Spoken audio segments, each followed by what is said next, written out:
Hey everyone, this is Tarim and we are going to study a short story named Nick by Rossetti.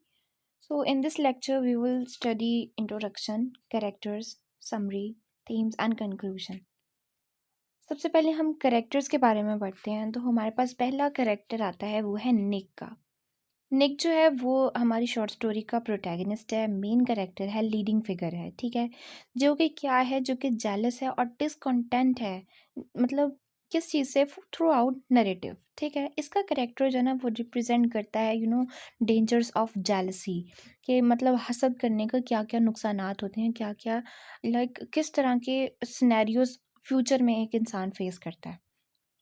और ये journey और उसकी journey उसकी self awareness तक जो उसकी जर्नी है ना हम वो भी देखते हैं और रिडेम्पशन तक किस तरह उसके करेक्टर जो है ना एक मतलब चेंज हो जाता है from the beginning to the middle and then to the end of the story. The next one is fairy. So ये एक एक मिस्टिकल बीइंग है जो कि क्या चाहती है, जो कि निक को एक एबिलिटी दे देती है, जो कि अपने आप को किसी चीज़ में भी ट्रांसफॉर्म कर सकता है, ठीक है? वो जो चाहे वो अपने आप को उसी शक्ल में, उसकी सूरत में ट्रांसफ़र कर सकता है।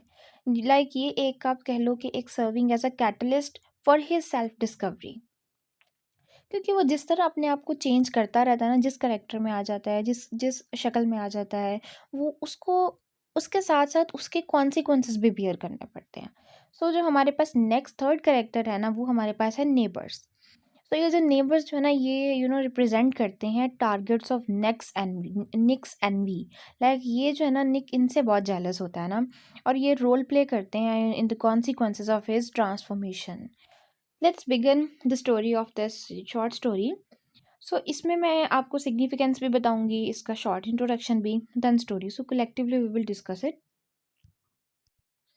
सो निक शॉर्ट स्टोरी है रोसेटी की, जो कि पब्लिश हुई थी 1863 में। और ये as a part of her collection common place and other short stories, ये इसकी कलेक्शन ऑफ शॉर्ट स्टोरीज़ थी, जिसमें एक ये निक स्टोरी भी थी, ठीक है? सो हम देखते हैं ये स्टोरी जो है ना ये रिफ्लेक्ट करती है रोसेटीज़ के रिलीजियस और मोरल कंसर्न्स, और एक ये हॉलमार्क है किसका? रोसेटी की पोइट्री और उसके प्रोज का। हम निक के अंदर देखते हैं, निक के अंदर रोसेटी जो है ना वो हमें क्या दिखाती है? एक थीम्स दिखाती है मोरालिटी के, रिडेम्पशन के, टेम्पटेशन के, जो कि एक्सप्लोर करते हैं कि ह्यूमन नेचर जो एक्सप्लोर करती है अगेंस्ट सिन। सो इसका जो निक का करेक्टर है ना ये एक रिप्रेजेंट करेगा एक इस तरह के इंसान को जो कि लड़ाई कर रहा है उन चैलेंजेस के साथ, जो कि एक providing insight into Victorian values and spiritual dilemmas.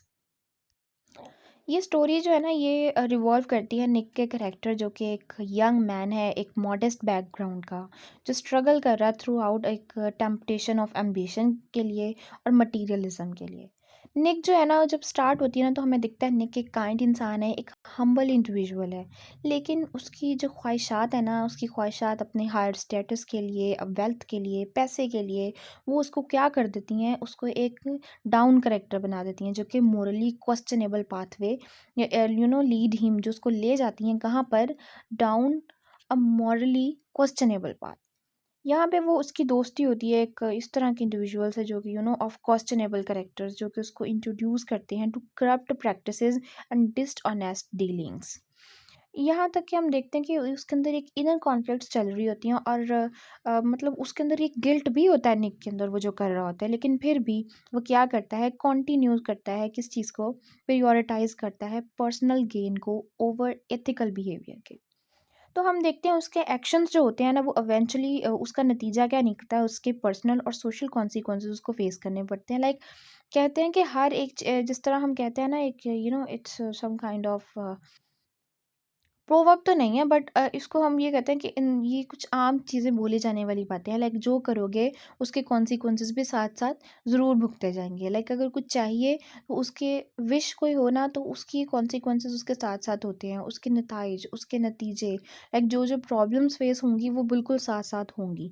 सो हम देखते हैं इसी तरह इस स्टोरी के अंदर ना, शॉर्ट स्टोरी के अंदर उसको साथ साथ हर ख्वाहिश के ऊपर, हर ट्रांसफॉर्मेशन के ऊपर कुछ प्रॉब्लम्स फेस करनी पड़ती हैं। जिसमें वो उन लोगों का ट्रस्ट उसके ऊपर से ख़त्म हो जाता है, हु केयर फॉर हिम, जो उसकी मतलब बहुत ज़्यादा उसका ख्याल करते थे, उसके बिलवड वंस जो थे, वो उनका ट्रस्ट ख़त्म हो जाता है निक के ऊपर से।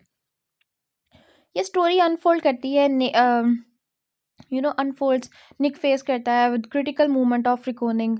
ये एक पाइवोटल इवेंट है जो कि फोर्स करता है उसको कि वो कन्फ्रंट कर दे अपनी चॉइसेस को, और वो रिकॉग्नाइज करे फ्यूटिलिटी हो ऑफ हिज परसूट्स। सो ये नरेटिव जो है ना, ये अल्टीमेटली हाईलाइट करता है हमारे पास, जैसा कि मैंने पहले भी बात की, रिडम्पशन को हाईलाइट करता है, और पॉसिबिलिटी इसमें हमें नज़र आती है मोरल रिस्टोरेशन की, और जिसमें कंसिस्टेंट है विद रुसेटीज रिलीजियस अंडरटोन्स। सो निक की जर्नी जो है ना, वो एक हम कह सकते हैं क्वेश्चनरी टेल है, ठीक है, और एक होपफुल रिमाइंडर है किस कैपेसिटी का, तब्दीली की कैपेसिटी का, ठीक है। सो इन द एंड हम ये कह सकते हैं कि रोसेटी की ये जो शॉर्ट स्टोरी है ना, ये एक मॉरल लेसन है, ठीक है, किन के ऊपर, उन लोगों के ऊपर जो हसद करते हैं ख़ास तौर पे, और ये एक फेरी टेल एलिमेंट्स इसके अंदर हैं जो कि कंबाइन करती हैं प्रोटैगनिस्ट की ट्रांसफॉर्मेशन को, underscore the idea that unchecked desires can lead to one's downfall. Yes. So अब हम मूव करते हैं इसके थीम्स की तरफ, इस सो पहला थीम हमारे पास आता है N V and discontent.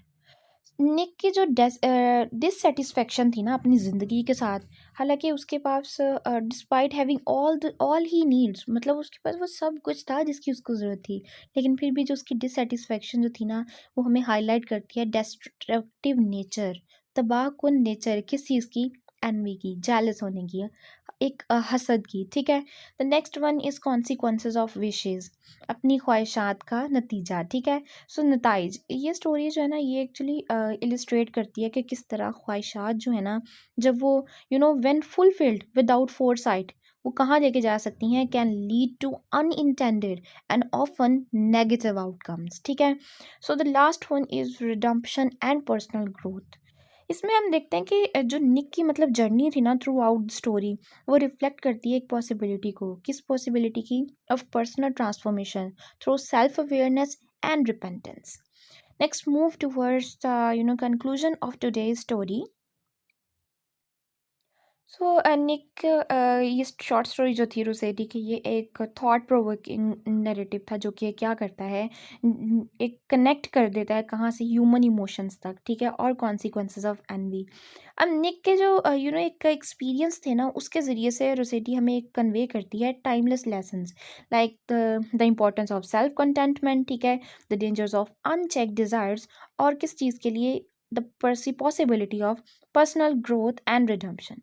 So this is all about today's lecture. I hope आपको ये समझ आ गया होगा। If you people have any question, you can ask me in the comment box. Thank you all.